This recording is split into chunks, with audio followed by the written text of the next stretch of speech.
விஜயும் காவேரியும் வாக்கிங் போயிட்டு வந்துக்கிட்டு இருக்கும்போது காவேரியோட அம்மா சாரதாவும் கங்காவும் அங்கே நின்றுக்கிட்டு இருப்பாங்க. இவங்க 2 பேரையும் பார்க்கறதுக்காக. சாரதா விஜய் கிட்ட, நாங்கள் எங்கள் வீட்டுக்கே போயிடுறோம் தம்பி, எங்களால் உங்களுக்கு எதுவும் பிரச்சனை வேண்டாம், ஏற்கனவே ஆஃபீஸில் உங்களுக்கு பிரச்சனை போய்கிட்டு இருக்கு, அதனால நாங்கள் எங்கள் வீட்டுக்கு போகிறது தான் நல்லது அப்படின்னு கங்காவும் சாரதாவும் விஜய் கிட்ட சொல்லுவாங்க. பாட்டியும் சித்தியும் ஏதாச்சும் சொன்னாங்களா அப்படின்னு விஜய் கேட்பாரு. இல்லை, யாரும் எதுவும் சொல்லலை, நாங்களாக தான் அந்த முடிவெடுத்தோம்.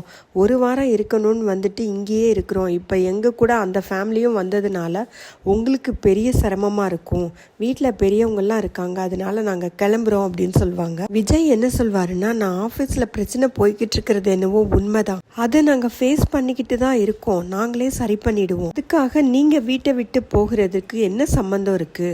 நீங்கள் வீட்டை விட்டு போனீங்கன்னா என்ன கஷ்டமான சூழ்நிலையில் விட்டுட்டு போனதா நான் நினச்சிக்குவேன் அப்படின்னு விஜய் சொன்னதும் சாரதா, ஐயோ அதெல்லாம் இல்லை தம்பி, அப்படியெல்லாம் இல்லை அப்படின்னு சொல்லுவாங்க.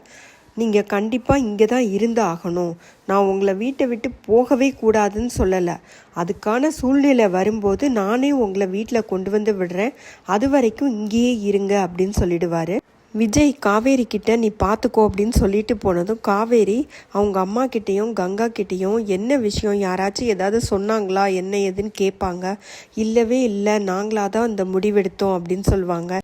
விஜயோட பாட்டிக்கு உடம்புக்கு முடியலைன்னு ஹாஸ்பிட்டல் போயிட்டு வருவாங்க. அவங்க கார்லேருந்து இறங்கும்போது வாசல்லையே சாரதா உட்காந்துருப்பாங்க. விஜயோட சித்தியும் கூட போயிருந்திருப்பாங்க. அதனால அவங்க 2 பேரும் கீழே இறங்கினதும் அம்மாவுக்கு எப்படி இருக்குது அப்படின்னு சொல்லிட்டு சாரதா கேட்பாங்க. அம்மாவுக்கு பிபி தான் ஜாஸ்தியாக இருக்குது அப்படின்னு சொன்னதும் சாரதா, கொஞ்சம் உப்பெல்லாம் கம்மி பண்ணிக்கணும், அது வேணா முயற்சி பண்ணி பார்க்குறீங்களா அப்படின்னு நல்ல விதமாக தான் சொல்லிக்கிட்டு இருப்பாங்க. அதுக்குள்ளே விஜயோட பாட்டிக்கு ரொம்ப கோவம் வரும்.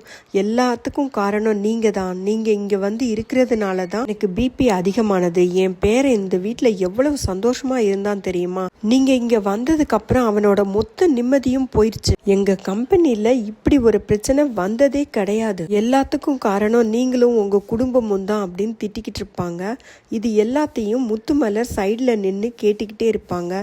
அதனால அவங்க 2 பேரும் உள்ளே போனதும் நேராக சாரதா கிட்ட வந்து, அக்கா அவங்க பேசினது எல்லாத்தையும் கேட்டுக்கிட்டு தான் இருந்தேன் அப்படின்னு வருத்தப்பட்டு தான் சொல்வாங்க. அதை கேட்டதும் சாரதா, கேட்டையா எல்லாத்தையும், உனக்கு குழுன்னு இருக்குமே, எல்லாம் ஒன்னால தான், சொத்து சொத்துன்னு நீயும் உன் பிள்ளையும் என் பின்னாடி வந்ததுனால தான் எனக்கு இவ்வளவு பிரச்சனையும், என் புருஷன் செத்து நான் நடு ரோட்டில் நிற்கும்போது கூட நிம்மதியாக தான் இருந்தேன், நீங்கள் வந்ததுனால தான் எனக்கு இவ்வளவு கஷ்டமும் அப்படின்னு அவங்கள நல்லா திட்டுவாங்க.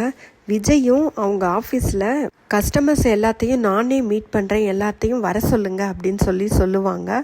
அங்கே மேனேஜர் எல்லாருமே என்ன சொல்லுவாங்கன்னா, கஸ்டமர்ஸ்லாம் ரொம்ப கோவமாக இருக்காங்க சார், அதனால இப்போ வேண்டாம் அப்படின்னு சொல்லுவாங்க. இந்த பிரச்சனைக்கு அப்போ சொல்யூஷன் தான் என்ன, கஸ்டமர்ஸ் எல்லாத்தையும் வர சொல்லுங்க, அவங்கக்கிட்ட கன்வீனியன்ஸாக அவங்களோட டைம் என்னன்னு கேட்டுக்கோங்க, அந்த டயத்தில் நான் வர்றேன், அவங்கள மீட் பண்ணுறதுக்கு ஏற்பாடு பண்ணுங்க அப்படின்னு சொன்னதும் எல்லாரும் ஏற்பாடு பண்ணுவாங்க. ஆனால் நிறைய கஸ்டமர்ஸ் வந்திருக்க மாட்டாங்க, பாதி கஸ்டமர்ஸ் தான் வந்திருக்காங்கன்னு சொல்லுவாங்க. அவங்க எல்லாரும் விஜயை பார்த்தது ரொம்ப கோவமாக பேசுவாங்க. அமைதியாக இருங்கன்னு சொன்னாலும் கேட்கவே மாட்டாங்க. காவேரி ரொம்ப சத்தமாக, எல்லாரும் அமைதியாக இருங்க, அவர் தான் பேசுகிறாருல அப்படின்னு சொல்லுவாங்க. ரொம்ப சத்தமாக சொன்னதுனால அவங்களுக்கு வயிற்றுல வலி வந்துடும். அத்தோட இன்னைக்கு எபிசோட் முடிஞ்சதுங்க.